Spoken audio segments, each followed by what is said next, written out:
everyone, I'm DIY Deborah and welcome to my channel where we'll be covering food, recipes, lifestyle, and DIY, specializing in gluten and dairy free. If this is something that you enjoy, please come along with me.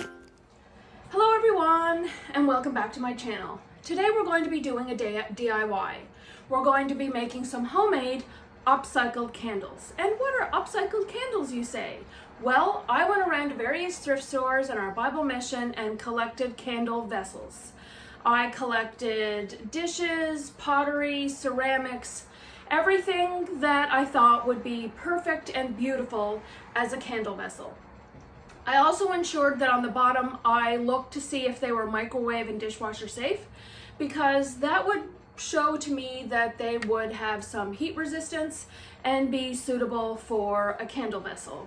So I will link in the description box below some of the things that you are going to need to DIY your own homemade upcycled candles, including soy wax. I'm using stickers to be able to anchor the cotton wicks, so you also need some cotton wicks. You need a thermometer, you need a pot and a container or a double boiler to melt your wax, your candle vessels. I also cleaned all of my vessels prior. I washed them to try and get any glue or anything that would be on the stickers off of the vessels.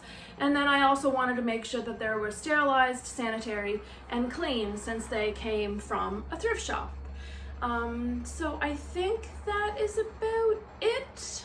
So yeah. Oh, and you'll need some essential oils. I'm using essential oils. I'm highly sensitive to fragrance oil and certain fragrances. So I'm going to be using 100% organic essential oils to scent my candles. I have learned by making candles that I need approximately 60 drops for an 8-ounce candle. So some of these vessels are pretty significant, and all of the vessels that I got here today range from 50 cents to $4, and some of them retail for as high as like anywhere from $15, $20 to $40. So these are going to be some great buys for people that may happen to buy them. So yeah, let's get to making some candles. So here are some of the vessels that I was able to find at our local thrift shops. Some really beautiful, great finds. If you enjoy my content, please be sure to give it a thumbs up, as it really helps support my channel.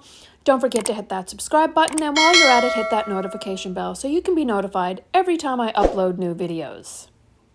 So I'm going to start off by taking my stickers and my lead-free cotton wicks I got off Amazon. I will link them in the description box below in case you would like to make your own candles as Christmas gifts, or I know you've got American Thanksgiving coming up, so you may also want to take a candle as maybe a gift to the host. So I'm trying to determine vessels that I feel that are really big or really wide. I'm going to put in multiple wicks,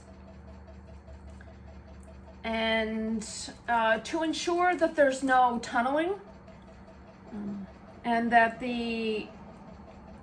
whoever happens to purchase the candles is going to get the absolute best candle, their best bang for their buck, and that they're not going to have any issues or have it tunneling or anything like that. So I will also link in the description box below anything that I got in the making of these candles today. So if you decide you want to make your own, you can.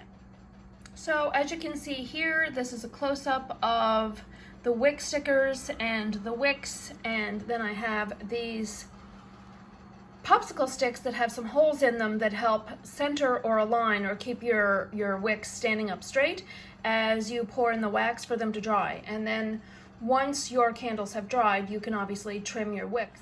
Now, one thing I've learned in making candles, especially with essential oils, you do need to allow your candles to cure. 2 to 4 weeks would be best. So if you want to make candles for Christmas craft fairs, or to give away for Thanksgiving or Christmas, or to give as gifts, please ensure that you allow your candles to cure. I'm not sure if I already said this, but I use an average of 60 drops per scent if I happen to use multiple scents in an 8-ounce candle. So if some of these vessels are more than 8 ounces, then I will adjust my essential oil concentrate to that. The wax that I'm using is a 415 soy wax. I have tried multiple waxes and have found that this by far is the best wax for tunneling, for burning, for burn time, all the things. Now for a 8-ounce candle, I use approximately 3.5 cups of soy wax. Now I have this pot and this little container here, but if you happen to have a double boiler, by all means you can use a double boiler and don't have to like purchase these additional items to make homemade candles. So I'm going to fill this up a little bit more, I think, because I'm pretty sure the first vessel that I'm going to be making is more than 8 ounces. And if you happen to have some leftover wax, if you happen to make an additional candle of that scent, the wax will be able to be used up. Okay, so the candle has cooled. I think that this candle is going to be more than an 8-ounce candle, so I am going to adjust my essential oils.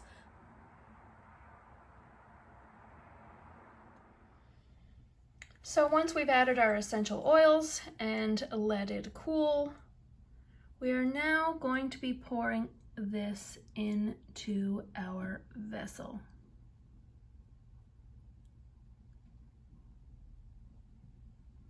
Now I'm just going to go up. There we go. And since we have some extra wax, so I had more than enough wax to fill that strawberry candle vessel that I had. So I had prepared 2 other vessels and had enough wax to fill them both. So that was wonderful.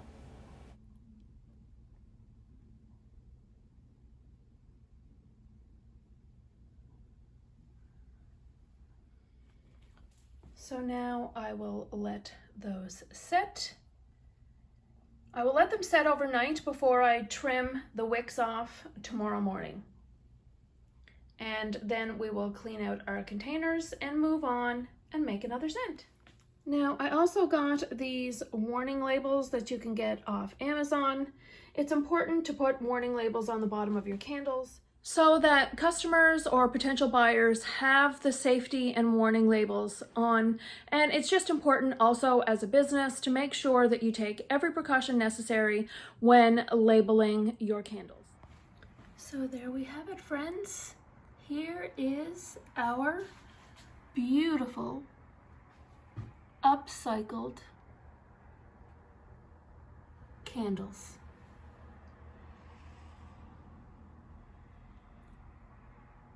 Absolutely lovely. So there you have it, friends. That is how you can make some beautiful upcycled candles to give as gifts, to enjoy for the holidays. Super simple, super easy. Now, another little tip that I will give you is that if your candles don't happen to firm up smoothly. I used to always think that whenever I had my candles and they didn't dry or didn't harden and they weren't perfect on the top, that I would have to sell them as imperfects. I think customers realize that when everything is hand poured in small batches and handmade, there is a certain amount of imperfections that will be acceptable. But I learned if you take a blow dryer or a heat gun, whatever you happen to have, and you melt down the top of your candle, if it hasn't hardened smoothly, if there happens to be little pockets or if it's just not smooth, use your hair dryer, or if you have a heat gun, and melt it down, and then as it hardens and stiffens up again, it will go smooth. Now you may need to do this more than once in order for your candle tops to harden completely smooth, but that's a hack that I'll share with you, that if your candles aren't absolutely perfect, there are ways to make them absolutely perfect. So thank you so much for joining me today. Be sure to head on over to DIY Deborah. I have some thoughtful boxes that I have launched in time for Christmas, as well as candles, homemade room sprays, whipped body butters, everything made, handmade in small batches. And it's all made with 100% natural, organic, vegan ingredients. So I hope that you enjoyed this video and that you found it helpful. And we'll see you again soon, friends. Bye-bye.